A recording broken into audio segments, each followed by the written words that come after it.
موسیٰ علیہ السلام کا زمانہ ہے. امام ابن قیم رحمہ اللہ واقعہ نقل کرتے ہیں کہ بنی اسرائیل کا ایک واقعہ کہ جب ان پر قحط سالیاں آ گئیں، اللہ نے فقر و فاقے ان پہ مبتلا کر دیے، بد امنی اور خوف ہر جگہ پہ مبتلا کر دیا.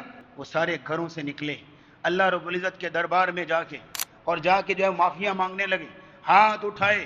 اللہ رب العزت نے وقت کے نبی کے ذریعے سے ان کو پیغام بھیجا، انکم تخرجون الی الصعید، آج تم کھلے میدان میں مجھے بلانے آگے، پکارنے آگے.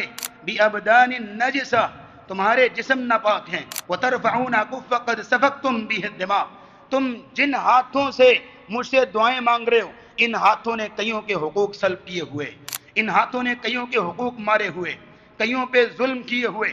جو پیٹ لے کر آئے ہو ان پیٹوں میں حرام کے لقمے بھرے ہوئے. اَنَّا يُسْتَجَابُ لَكُمْ، تو تمہاری دعا کیسے قبول کی جائے گی؟